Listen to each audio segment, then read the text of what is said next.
Oh, what's happening?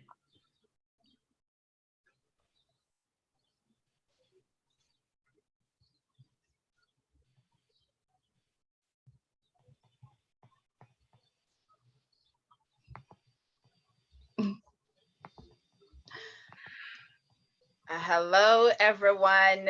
Thank you so much for joining us for part one of a four-part series with Shea Moisture on our hair story. I am your host, Karlyn Percil.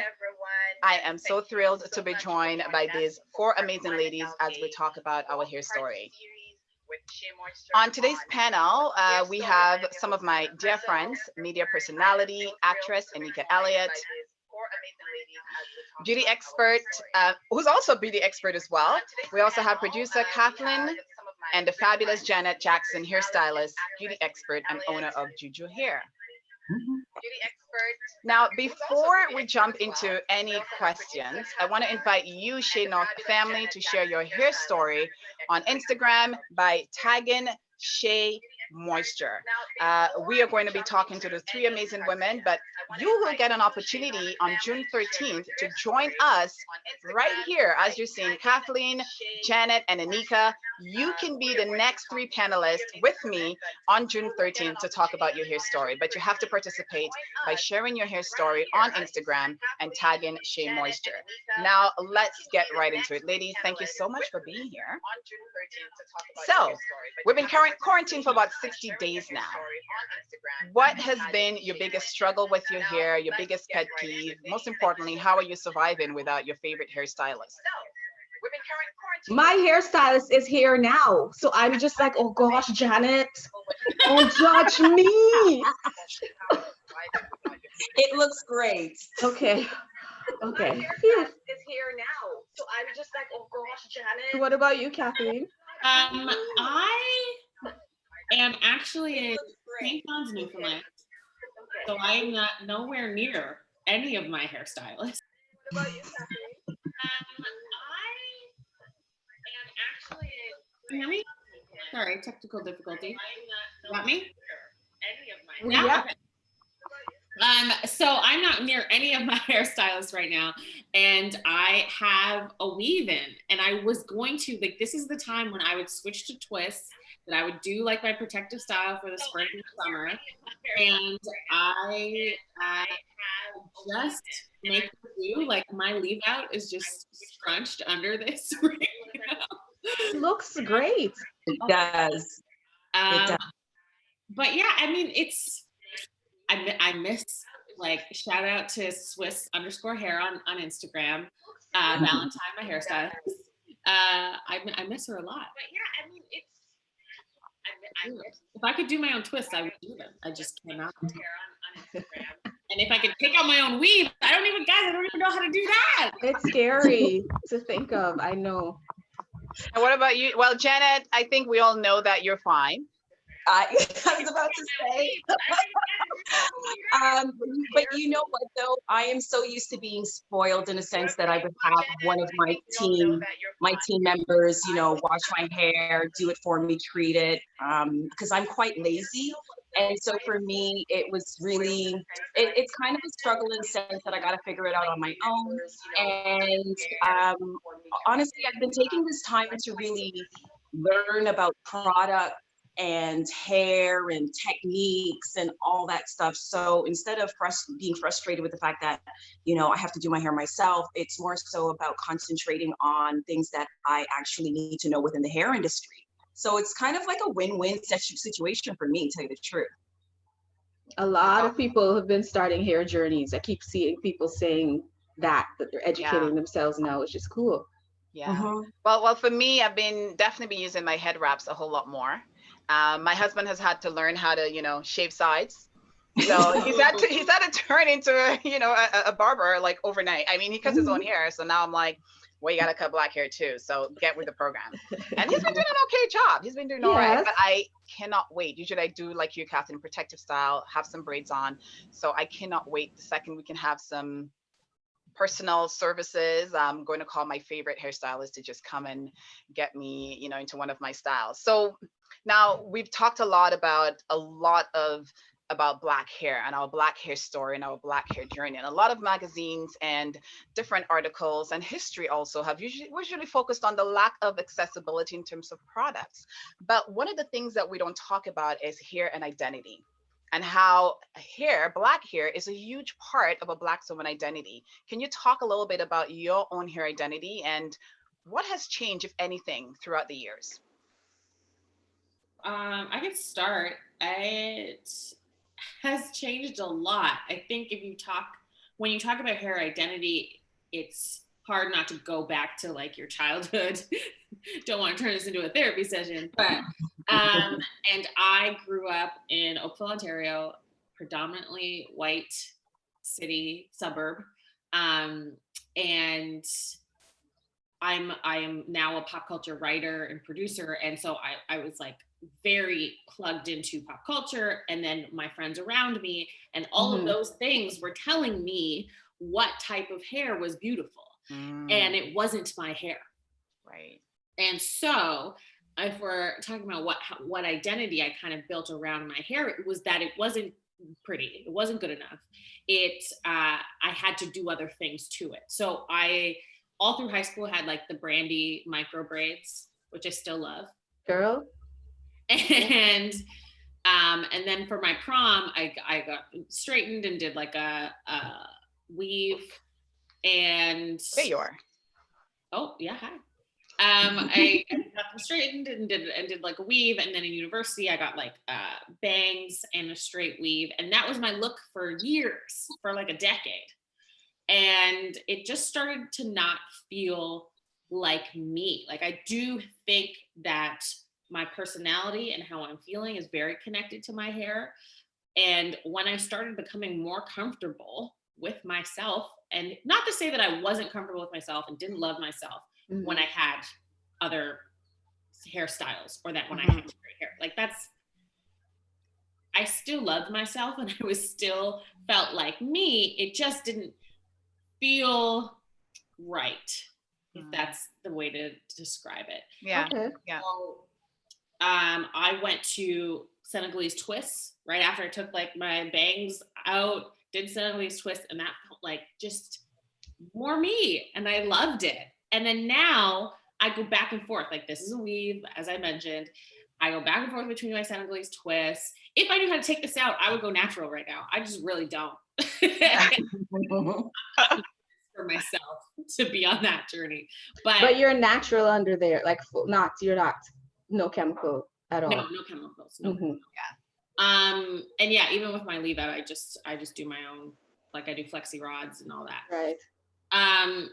Yeah. So I think it, for me personally, it has definitely, my hair has been tied to my identity. And when I'm feeling the most confident in myself and my like beautiful Blackness, my hair is a reflection of that. Oh, I love it. What about you, Janet? Because you're on both sides, right? Yeah, you're also seeing a lot of Black hair and women coming to you, but also your own personal identity and journey with your hair. How has that changed throughout the year? I think, okay, for me, I didn't start out in hair. I was a social worker for many years. And so when I was back, like even with my younger years, it was always trying to manipulate my hair into something that wasn't my own. It was always trying to make my hair softer or change the texture, or, just go straight. So as the years went by, and then I became a hairstylist, I think that's what actually had me gravitate towards the beauty industry, is because in that industry, you're able to express yourself in any way or any manner and not be judged. And so for me, over the years, I gravitate, like I do put extensions in my hair. I do have extensions in my hair as well. I've been completely natural for maybe about over 15 years. And a part of that was growing and understanding my hair and what I needed to do to it. And I think that's what brought me closer to my identity and being more comfortable with my hair, is because I was starting to understand it. And so as time passed, I definitely identified with my hair. I mean, over the years, it just got bigger and bigger. Hello. We love it. And yes, I will continue to make this bigger and bigger. Like I love putting in the extensions. I love making that statement. And my hair is who I am today. a lot of people identify with me because of my big hair. And I think that being in the beauty industry made it easier to make that transition into being comfortable and basically gaining that identity and feeling comfortable with it. I love it. The bigger the hair, the closer to God, right? Isn't there? Right? Amen. I love it.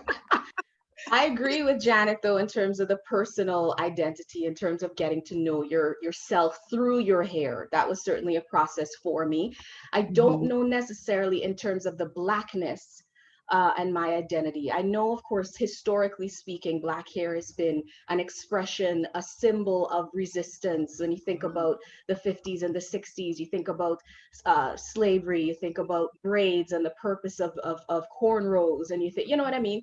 Yeah. 100% there's a role to play, and it has always been that way for Black hair and Black women. However, I don't necessarily wrap my Blackness per se into my hair, but my personal identity, yes, like what Janet was saying, and how I feel as growing into me is connected to my hair 100%. Yeah.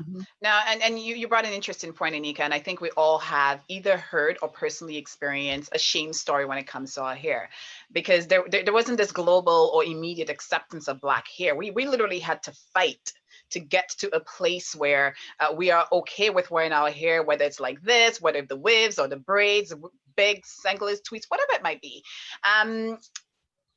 Reflect on a shame story, or that story where, you know, you're sitting between your mom's legs. For me, I remember one of my shame stories around my hair story is that, like, my hair was very hard and it was difficult to comb. So one of the narratives I had around my hair is that, you know, natural hair or Black hair, it's hard, and it just represents a struggle, which something I learned later on that, again, that's not a narrative that belongs to me. So that was something that I had to unlearn and to select new narratives. But what is that narrative that you had, you know, growing up that really brought a lot of shame when it came to your hair? And you went through this moment of really hiding behind, quote unquote, what society accepts as good hair. Yeah, I mean, Karlyn, everything you're saying I identify with. My hair was always very difficult as well. And my mom is multiracial and has just like different hair than mine. Same. Let's put it that way. And so she just didn't know what to do with it. Like, it was always a struggle for her. And so I do think that, like, when you say the word struggle and attach it to your hair, that's how I felt as well. And then, like I mentioned, all the other images you were getting, that it just wasn't beautiful and all of that. I think that is where the shame came from. And I think there was a lot of shame surrounding my hair when I was growing up. And how did you overcome that shame? Like, what was that turning point or that thing where you realized? The good thing is that even though, like, when I went into the world, like my school and my friends at the time, it was very white. And so it was people who didn't understand my hair and people who would touch it and people who would say all these things. My family, like my mom and dad, were always so encouraging and telling me I was beautiful, telling me my hair was beautiful. Even though my mom would be like, this is so hard, she'd still like be like, this is so beautiful. This is the kind of hair I always wanted, like growing up in Jamaica, you know?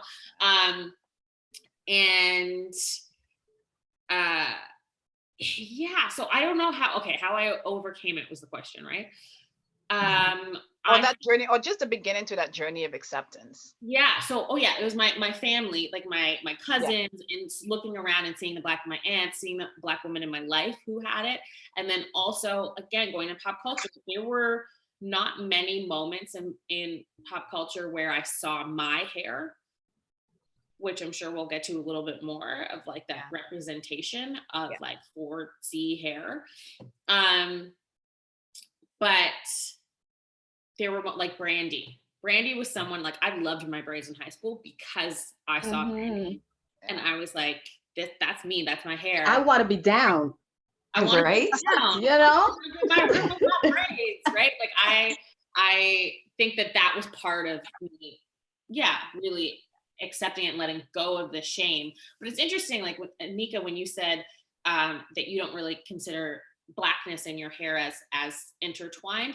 For me, I love that, and I love that that's your journey, because for me, I always felt like other people would put that on me, right? They would attach my blackness with my hair, and so that's how it kind of became internalized. Like I'd never felt like a choice to separate those two for me. Mm-hmm.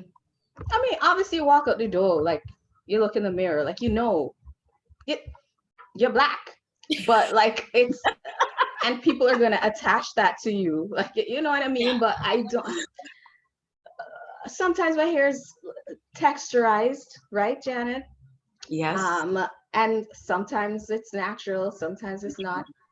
But just to jump to, I'd talk about what you were mentioning, Kathleen, in terms of shame stories. The thing is, and it's so great that we're doing all these different hair stories now, because a lot of people think that black hair is homogenized, that it's the experience is the same.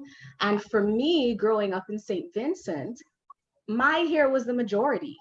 So everybody had hair like me. I mean, it's mixed, but the majority, I would say, people had hair like mine. And my issue, I always used to ask my mom, how come you can't do cascadoo, which is what we call cornrow in St. Vincent?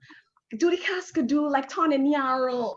How come you can't do all this fancy thing? Because I also just have one braid hair. My hair is very thick. 1, 2, 3, 4, just like single braids, very dry and boring. And I used to be like, Mommy, step up your game, girl. But there was no YouTube or any of that stuff, right? And same, my mom, her hair was not the same also, so she used to struggle, but the emphasis was very much on her inability. And so she didn't necessarily talk, she'd always be like, your hair is beautiful, da da da da. But I just wanted my hair to go in one. I just wanted to have because it was thick, right?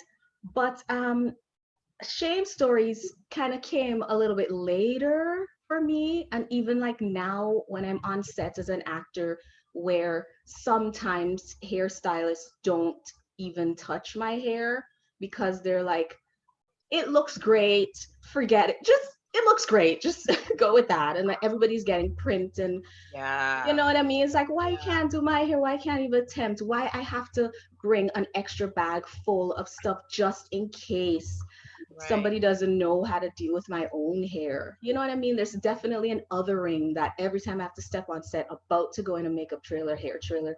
And I know, Janet, you work on set too, and it's amazing. And more I'm seeing more black hairstylists, but that's something that pops up a lot, right? I've quickly had to learn how to do my own hair when I was on TV and in this industry as well.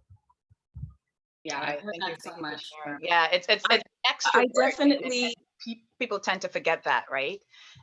It's not just about, Yes. Oh, I have, my black hair and that's it. There are extra steps that need to be considered. And I want to talk about the whole washing routine, because there's something that came up recently, and I want to get all of you to weigh in on that. But Janet, I want to hear your story, your shame story, and what was that like as you navigated through it?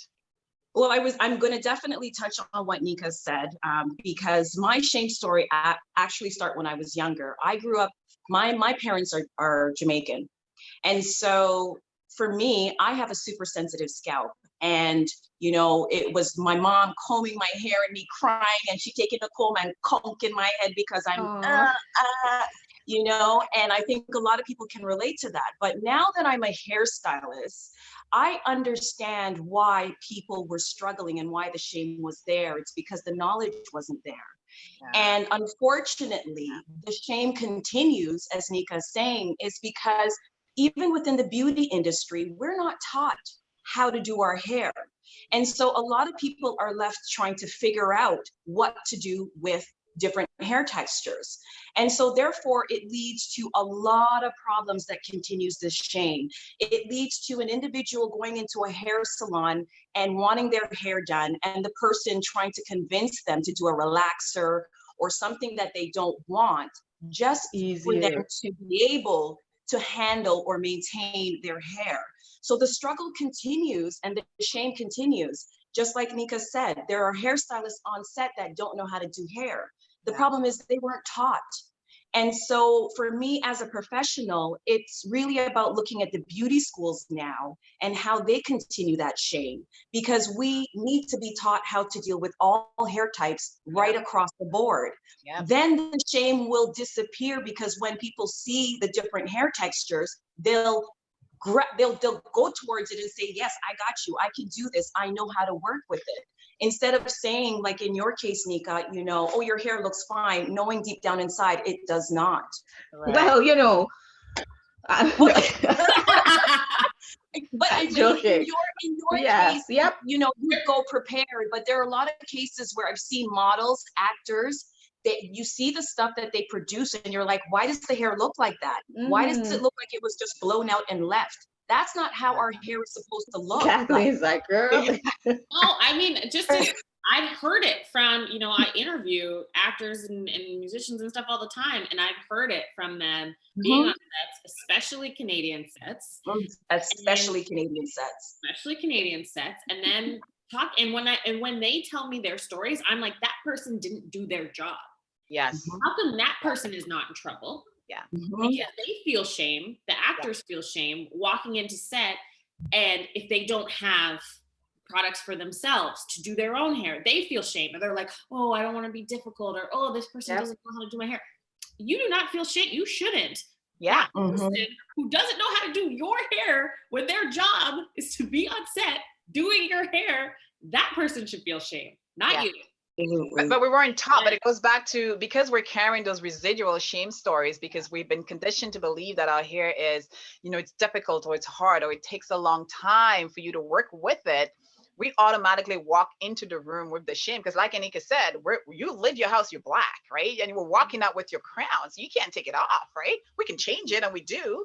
The stories are still coming up. So Janet, you were telling us, I totally agree. And I think there is a general acceptance with, you know, hairstylists and hairdressers only doing one set of hair, and they don't realize that you are actually continuing the discrimination by not learning all different kinds of hair. And if you don't learn all different types of hair and all different, you know, how it works, then to me, you really should be saying that you're only for one kind of hair. So I don't walk in and automatically feel that, you know, you've excluded me, because that's what happens. So you're telling us about your story. I definitely on the education side, Janet. So your story personally, you know, growing up, what would you say is that one thing you did, or you maybe, just like, you know, Kathleen mentioned, she saw Brandy. Where did you get to that point that actually got you to start learning about hair and becoming a hairdresser, that really changed your shame story around? So for me, it was becoming the hairdresser, educating myself, and understanding my hair. And then that's when the shame started to disappear, because I now knew how to deal with my hair. Before that, I was relaxing my hair. I was putting in straight hair extensions. I was manipulating my hair to look like something that I didn't necessarily wanted, but thought that it was appropriate. It was manageable. Like, I had all these misconceptions in my mind as to what good hair was. And so, you know, with my mom in the beginning, I don't even think I've ever really saw my natural hair, because in the beginning, she started out hot combing my hair, you know, and then I can smell it now. I know, right? I remember that burnt air. Oh, girl. It was pressing. You know, I had my share of a Jerry curl, a leisure curl. Like, I never really saw my natural hair. And yes, my hair, like, I'm super sensitive and still am. But I think that it was beyond that. I don't think it was just about being able to manage it. I think it was also more so about acceptance in the community. And for me, that shame changed, honestly, when I became a hairstylist, because I realized that when I tried to manipulate my hair and do things to my hair that is trying to basically get something I didn't have, it was damaging. It wasn't doing my hair any good. And so that's why I really stress about hair care as a hairstylist, because I think that's the basis of the problem. The minute we understand our texture, embrace it, use the right products, understand the products we're using, it changes everything. Whether your hair is straight, curly, textured, whether you're putting in extensions, you know, protective, any kind of protective styling. Once you understand your hair, I believe that that's what takes the shame away. Yeah, and that's huge. You understand it because so many people, you watch these videos hours and hours on Instagram of like that conditioner going through that curly hair. Oh gosh, it's so therapeutic, and you just want, my hair don't do that. It don't do that. But you think that's how all natural hair is supposed to look, like it just bounce back. Oh, look at that bounce curl. And exactly, you're gonna try to achieve that, even though that's not what your hair is. So you have to take the ownership of what your hair is like. You know what I mean? Just get to know it. I was just talking to my stepmom. My siblings are mixed, and she was saying how, oh, Malik, so he uses the same products that Maya does, and then I was saying, but his hair is so different. He has to understand like what his hair is as well. And that's such a huge part of the process. Yeah, it's a huge part. And I think part of the getting out of that shame story and getting to that place of self-acceptance, it's also forgiving ourselves for what we didn't know, Janet, because I totally agree. And I think, Kathleen, you mentioned it too. When we didn't have the representation. We didn't know what our hair could possibly look like. Because again, if you look at all the magazines or TV shows, I mean, I grew up without TV and all of that. But for those of us, you know, those of you who had that exposure, if you don't see yourself, you just don't know what's possible. You're relying on what your parents know. And yeah, our parents are limited in terms of what they know and what they're aware of. So, you know, getting through that shame, that self-forgiveness of not knowing, not understanding. And then we get to that place of self-acceptance. And, you know, where all of us are like, oh, today you could see me with this. Tomorrow I might have a weave, it might be blonde, it might be curly, I might have, you know, twist, I might have braids. So for me now, I see hair as an accessory. And as part of that hair, you know, self-acceptance, recently, you know, I was speaking to someone and she said that she named her hair. Part of her really getting to that place where she fully embraced her hair, she gave her hair a name. So I want to ask all of you, do you have a name for your hair? And do you have some sort of ritual where you do some sort of self-care? Like, do you call her a name? I call mine, I mean, my name is Karlyn, so I call mine, you know, Kaya. And I actually, when I do put in my moisturizer and I do take care of it, I actually talk to her. I actually say, I'm so grateful for you. Look at you. Thank you. Aww. You're so beautiful. Like because in the past, it was always like, I used to walk around almost like apologizing for not having good hair. Right? And unless you actually start rewriting that story unconsciously, you just carry that shame with you. So do you have a hair for your name? And if not, just on the spur of the moment, what would you call her? I'm gonna call her Whitney. I don't have like a name for my hair. Mine's Whitney. but I mean, I call my hair Fabby or Fabulous. Fabby. Oh, I like that. I like that. Yes. Oh my goodness. I was supposed to get you told me about this before, Karlyn, and I'm like, shoot, why do I don't have a name for my hair? Because most of the time it's just like Nneka girl, Nneka girl, like, you know, so I just kind of refer to like myself with the hair. So she's calling, oh yeah, that works. Dry. Okay, maybe she'll be Nikki. That's what other people also call me Nikki. So yes, my hair could be the Nikki. Now, for those of you listening, I'm pretty sure that you've heard Kathleen's, or you might have been able to relate to any one of our stories, right?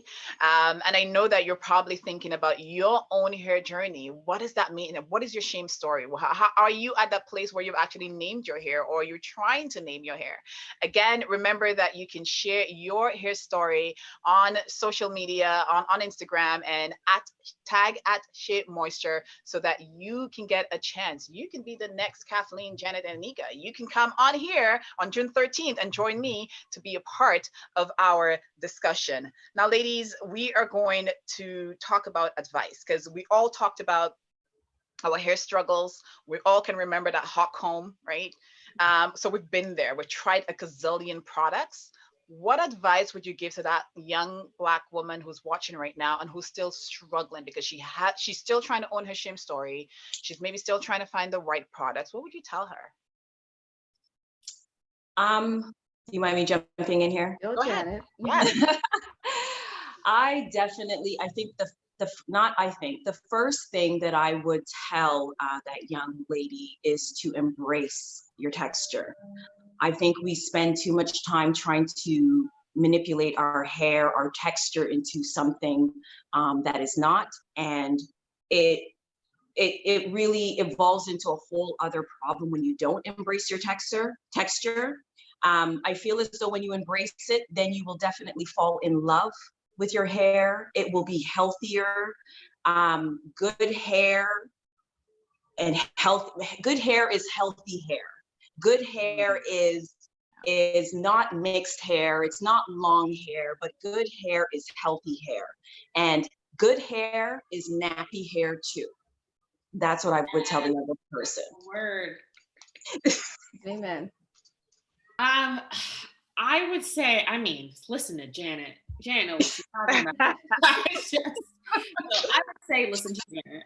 Also, I think one of the biggest things is literacy, like hair literacy, in that knowing the people that you're seeing on YouTube, influencers, actresses, a lot of them are wearing wigs. A lot of us are wearing weaves. Like, I think knowing that is going to help you embrace your own hair, and then know that it's okay. You could do whatever you want. You can put on new stuff, whatever. But I think it takes away some of that shame or some of the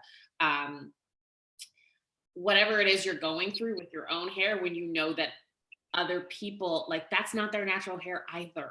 And if it is, it's beautiful and it's there. But if your hair doesn't do the exact same thing that someone else's natural hair does, that's okay too. Yeah. I think education, as we've talked about through this whole conversation, is key. And knowing that differences, like what makes our hair, what makes Black hair beautiful, is how different it is and how unique it is in everybody. And that's okay if your hair doesn't look exactly like, because I think there's a new like natural hair movement, which is beautiful and wonderful. But we're seeing, I think, a certain kind of natural hair be lifted up and put on a pedestal.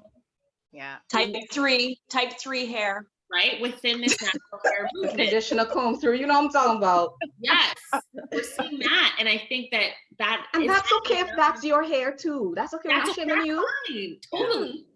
That's totally fine. But I think we're just adding another layer of shame to this. Like, I think it's better, the representation, but now it's this other level of, okay, you can wear your hair natural if it's like this. Right. Right. So, my advice is just to, like, know that it's okay if your hair is different, know that everyone's is, and to listen to Janet. And I love what you said, Kathleen. Before I come to you, Nneka, just to reiterate that point, sometimes we compare our hair journey to someone who's wearing like a wig or a totally different hair type, right? Because we don't know what kind of hair type they have. So here we are saying, why isn't it doing what it's supposed, what Kathleen's hair is doing? But Kathleen's wearing, This is why I'm so honest all the time. Like, you want to see my weave out? There it is. Hey, that's mine. Hey.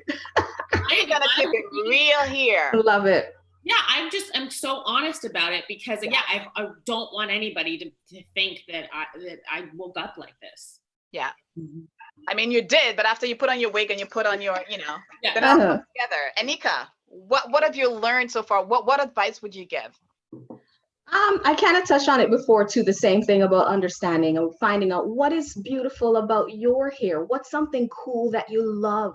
It's so magical. It's so much magic. It can do so many different things. And so really just honing into something that you like. I mean, people do it with their body, whether they like their clavicles like I do. Or you like your cheekbones or whatever. Like, something that you like, the shaft of your hair, like just the right here, the way, my little cousin Lauren, she's always like talking about my hair, asking about my hair. And I'm also have to be honest too. And I'm like, well, this is texturized, or this is relaxed. This is not my actual natural hair, or I had in a weave that day, or you know what I mean? Don't look at my hair. Don't necessarily aspire. Like, you have to just, it's important other people being honest as well. And then don't be afraid to show it. I find too the issue of, like, you only see one type of hair on, say, for Instagram, for example, and I feel like more people should share their Hair cotton story. candy. I'm always like, where's the cotton candy texture? Where's the wispy hair? Where's the no, but that's my hair is a cotton candy texture. You know what I mean? Yeah. Right? And I need to see that more, but Yeah. we're not. You need to be comfortable with sharing that as well, because once you do it, somebody else will do it as well, and it'll just keep flourishing, you know. I love that. I love that. Now, reflecting on Shea Moisture's Be Your Beautiful theme, we've talked about our shame story. We've talked about getting to that place of self-acceptance, seeing ourselves represented in different hairstyles, or also the cost of the danger of the single story, right? And what it can put on us, and what we can unconsciously try to aspire to. What part of your hair would you say is like your Be Your Beautiful? Like, what is your favorite? Because you've all talked about your self-acceptance story, the name of your hair. What is your favorite part of your hair? When you think about Shea Moisture's Be Your Beautiful, what part of your hair do you say you'd love the most? Because I would say for me, what I love about my hair is my ability for me to, I can just go short. You know, even though my mom is like, you look like a boy, why did you cut your hair? I love the fact that I can rock short hair. I don't necessarily want to grow my hair any longer. And I struggle with exactly what you said. I think, Kathleen, you mentioned where you see only one type of people obsessed, for example, with length. That's one of my I'm just like, I don't want to get any longer. But if I want hair, I'll just slap on a wig. But in terms of my hair in its natural state, my favorite, I would say, is I love when I cut it short and then I can just color it. I use a lot of those different putties and I just color it, and I immediately have a different hairstyle. So when I reflect on Shea Moisture's Be Your Beautiful, one of the things I really love about my hair is that I get to do this with it, and I get to do so many other things with it as well. So what's yours? I like when my hair is like growing back, like my natural texture is coming through. Like I love it. Okay, when I go to Juju and I get it texturized the first time and it's great, whatever. But I love it. Like right now I'm at 4 months in, and it's just whatever. It's just so much fuller. I'm afraid to do this because I don't know what kind of dandruff you're gonna see. But I love this kind of in between. It's just, I just, you know, like it when it gets to that point, and I love to just do this all day. Just feeling those, yeah, right? Oh gosh. Awesome. Thanks for sharing, Janet. For me, what I really love about my hair is the texture. Being a hairstylist, even, I do a lot of textured looks. I've always loved texture. And so even though like I have extensions in as well, my hair is long, full. Do you get what I'm saying? But I still just I want it bigger. I want even more texture. And I feel like the bigger I have my hair is the more beautiful it is. And so I've always just loved texture. And I know ain't any other hair type can do what my hair type does. Amen. That's a good point. A lot of people think that because you wear weave is because you don't like your natural hair, or because it's not long enough. Like people are always like, why you wear weave? Your hair is long. And I'm like, I'm not wearing a weave for length. And why we're so obsessed with this length thing, regardless of if your hair is relaxed or natural, this length obsession. Yeah. And it's, Kathleen, we know what it is, but I was going to say that I'm going to be real here. I think I'm one of those people that is obsessed with length. Like I 100% Karlyn's cheekbone. Look at this girl's face, okay? I can't pull off that. This is what I'm saying. I don't think I have the face. My face is a little too round. Not at all. I'm constant. I mean, and this is shit I need to get over myself. But I agree. Same. If you talk to Valentine, my hairdresser, she knows that I'm constantly like longer, Val, longer. Like I think I'm still in it. And I also think that's important for us to talk about. And like, I haven't gone fully natural, no weave, no twists, no extensions since I was a little kid. And that's like some stuff maybe I'm still going through. I'm like, I love myself. I love my hair. I think it's fine if you want to wear your hair whatever way you want, and I wear it whatever way I want. But the fact that I haven't been able to like just wear my hair completely natural in a long time, I think I'm still going through some of this stuff, right? Yeah, I'm unpacking, It's important to admit that.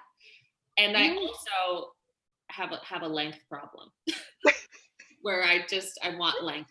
Yeah. So You your have a favorite. length problem, and I have a full, like a big problem. Yeah.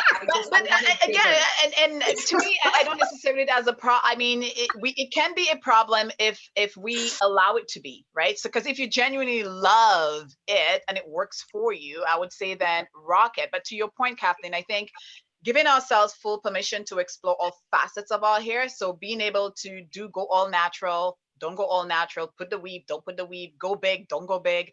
I think when we allow ourselves to fully explore all the possibilities for our hair, this is where we get to this place of full hair acceptance, in my opinion. But it can look different for everyone. Now, we've talked about what we really love, your beautiful. We have length, we have texture, we have that growth, and we have that, yeah, because I can just do this. I could cut it, I could color it, I can, if I don't like it, I can just throw a weave over it. What is your biggest pet peeve? And I think I've already shared mine. I talked about it. I think some of you touched on it already. For me, it's the obsession of length. That's one of my pet peeves. Any other pet peeves out there? My pet peeve as a hairstylist is like personally with clients coming in and wanting something that their partner or their job is insisting that they have.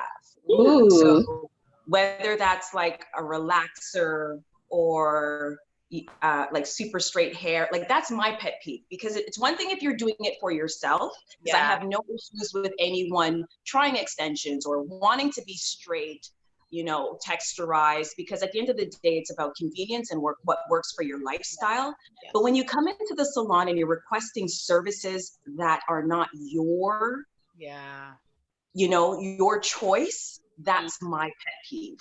And I have a real problem with that. Because you can see the heartbreak, right? Because it's not something they want, it's for someone else, right? Yes. Yeah, so many pet peeves, so many things to unpack. And I know we cannot unpack everything in this hour, but I want to go to the other. It is a pet peeve for some. I think, Kathleen, you've already touched on it, but we know that research shows that very similar to colorism, we have hairism. The belief that there are certain hair types accounts for differences in our abilities in terms of beauty.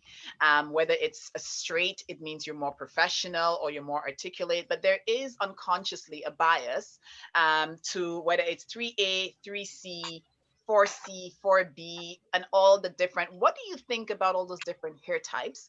Do you believe that it adds to the idea of hairism, or is that something in your opinion that does not exist and it's important for us to know our hair types? I want to hear you. Sound off. Let's go. Kathleen. I think hairism exists for sure, but I think hairism and colorism are hand in hand. I think that, you know, this idea that darker, more like kinky hair, darker skin and kinky hair together, those are the things that are on like the other side of the beauty spectrum when you talk about Blackness representation and what we've been told is beautiful. What is beautiful is lighter skin, longer hair, straighter hair. And on the other side of that is darker skin, coilier hair. And I think that it's a massive problem. It's part of why I've like devoted my entire career in life to pushing for representation in film and television, because we need to see it more, and we need to embrace all spectrums of Blackness. And that is just as beautiful as everything else we've talked about today. And can I just say before you go forward, I just want to say thank you for doing that. People think it's easy to just talk about those things, but it's not, because you're talking about it. You have to confront your own past, but also I know that when you talk about it and you publish it, there's a lot of backlash. I feel for, you know, for you, I see a lot of backlash. Marcy Ian, so many of the other journalists who get so much hatred online because you're speaking truth to something that we have struggled with for years. So I just want to say thank you. Big up. Well, I mean, thank you for saying those nice things. I think for me, I have to recognize the privilege that I have, you know, of being my skin tone and having the hair that I rock every day. And so, and I have a platform. And so it's like, what do I do with that privilege? And so for me, it's like, this is the least I can do, is try to change the stuff that has put shame on all of us. When like, Black women, let me just say, that's it. Black women, that's all I want to say, is we are, look at us, and in the spectrum of all of us, we are incredible, but we walk through the world with all the shame and all this crap because of what's been put on us. And so it's like the least I feel like that I can do is to just try to change that so that there isn't Black girls walking through the world thinking that they're lesser than when they're like 8 times better than. Hey. You know? Hey. Yeah. 10 times, 50 times. Yes. Nneka. Yeah, hairism, for sure. Hairism exists. You know, I'm not a fan. Sorry, Shea Moisture. I'm not a fan of the categories of 3A, 3B, 3, 4C in general, because more and more, especially this generation, people aren't subscribing to labels, and they don't want to be placed in a category. Up to now, I don't know my hair type. Up to now, I'm like, what?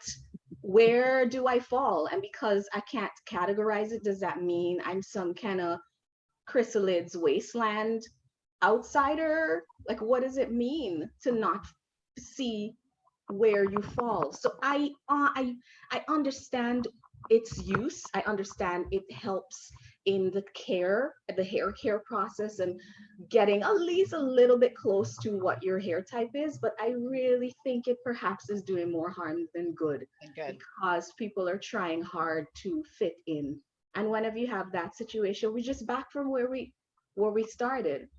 But like I said before, share your hair, share your stories, because everybody has a different story, hair type. Individualism is important. And so the more you do that, the easier it will be. Yes. And And that's a good reminder, again, to remind everyone to share your hair story on Instagram, tag at Shea Moisture, CA, so that you can get a chance to be featured next time on our panel, June 13th. You will be the superstar, the celebrity who will be joining me for a conversation as we continue our conversation of women of color and our hair stories. Janet, would love to hear your thoughts on this. I want to hear your personal opinion, but also your professional opinion, because I know you're on both sides of the fence. Hairism definitely exists, and for me personally, any kind of ism is not good, whether it's ageism, racism, and it definitely creates that barrier, and kind of makes people feel depressed because they fall into certain kind of hair types. So from a personal aspect, I agree with Nneka on a personal standpoint in terms of trying to figure out where you fall in terms of hair types.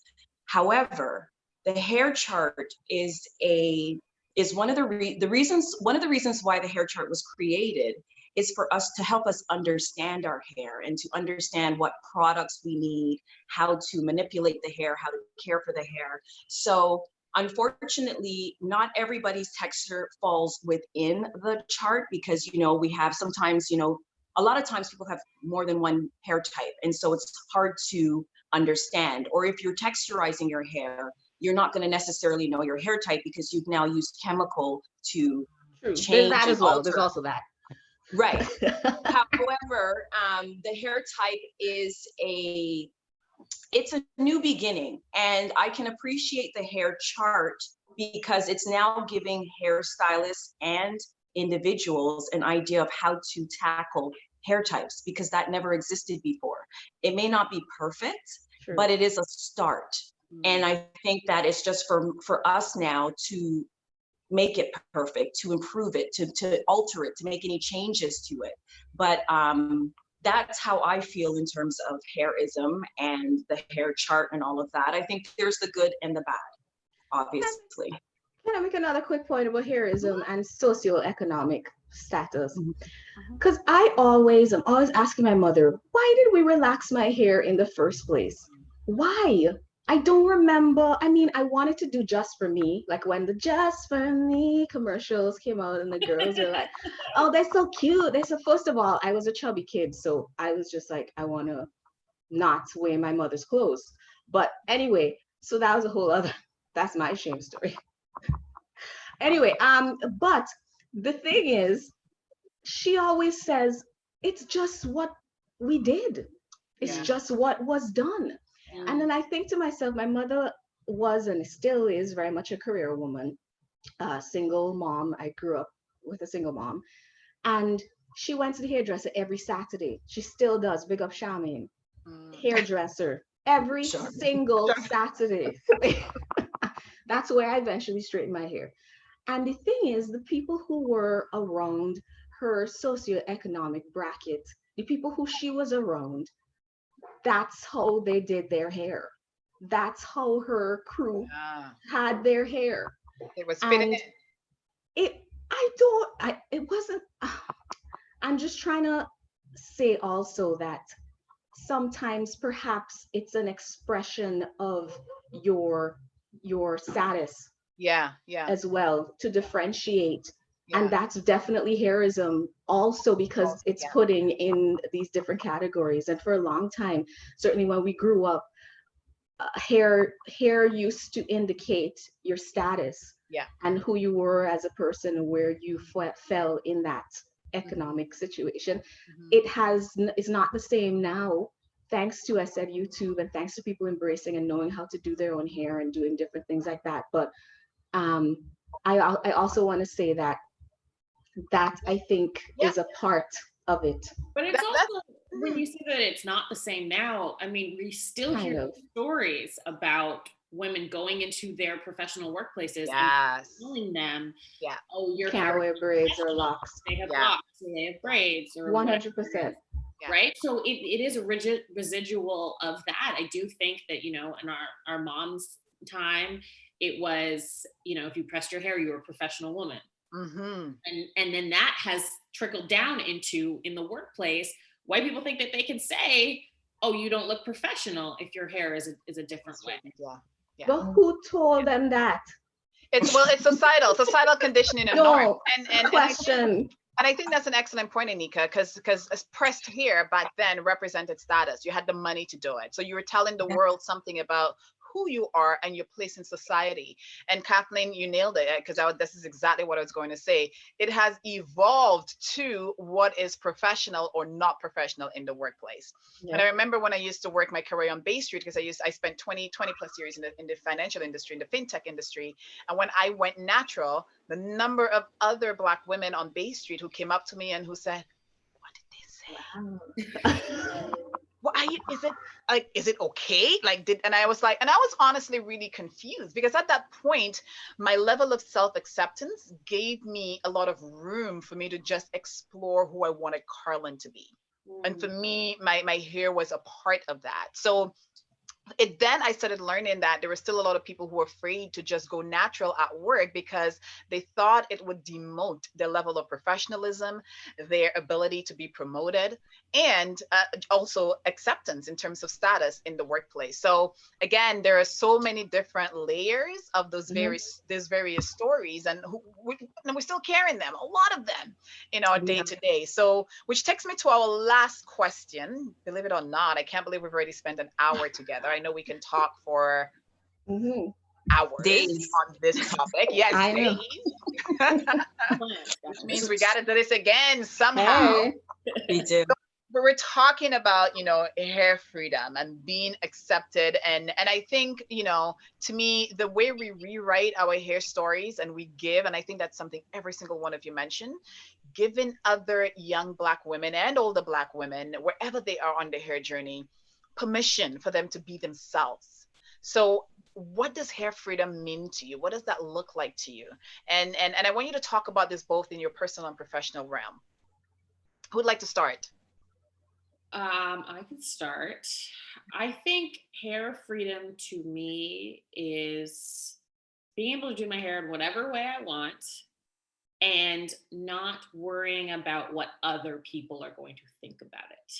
Or changing my hair and walking into work. I mean, whenever we'll be able to do this again, but walking into work and not worrying about what someone's going to say. Like, wasn't your hair shorter yesterday? Or da, da, da, da. Like, hair freedom is to just not even worry about that.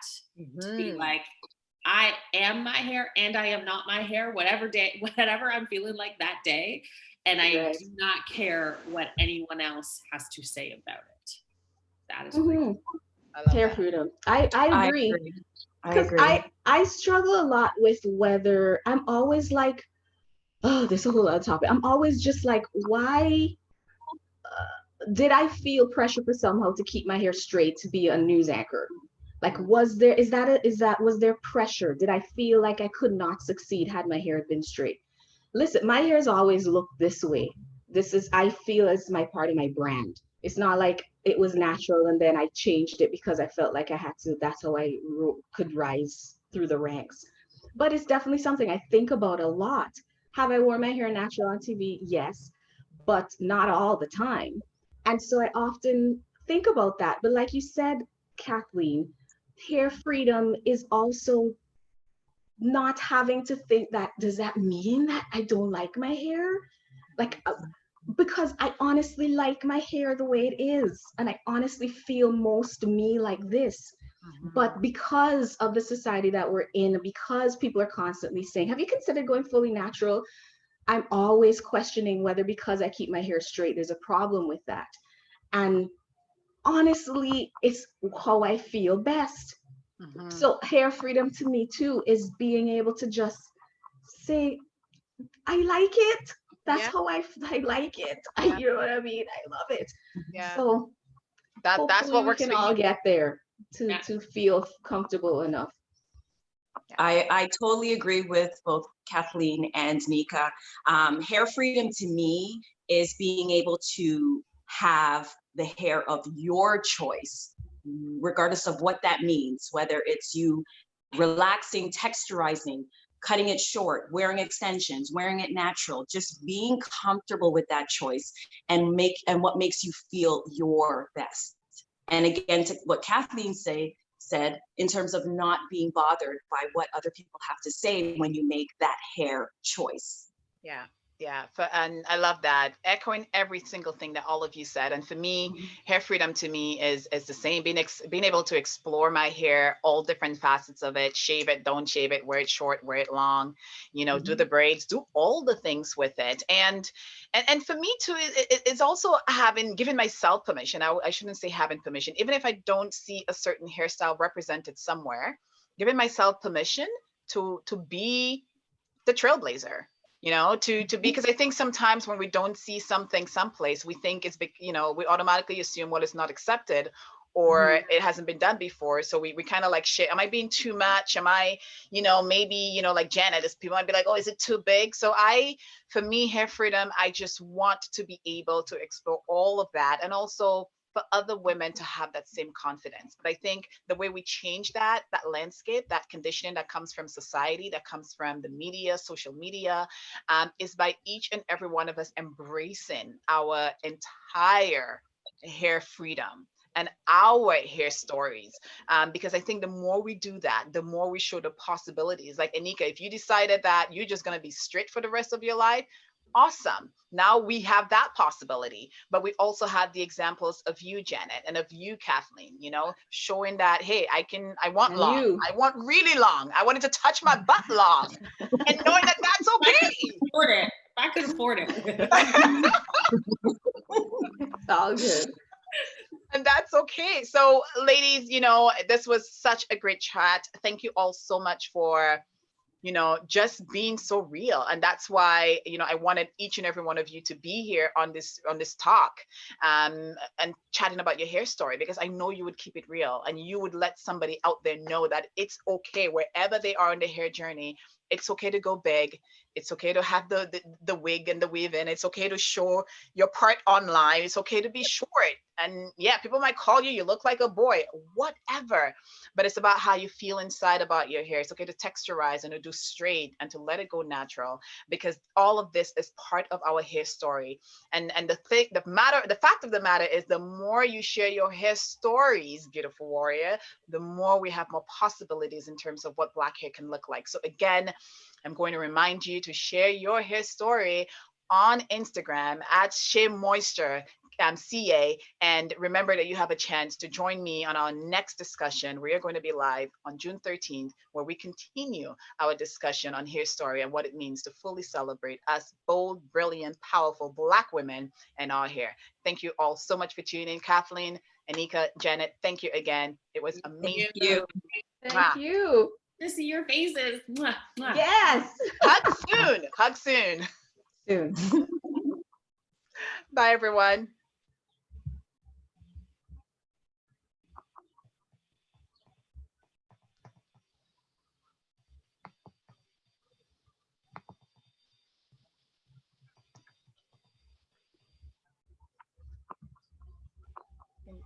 done recording. How do I get out of the, hold on.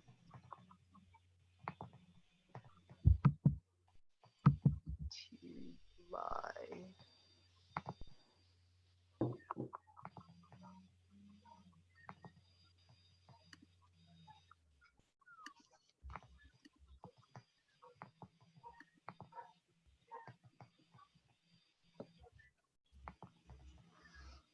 Okay, am I out of YouTube? Are we safe yet? I am just checking.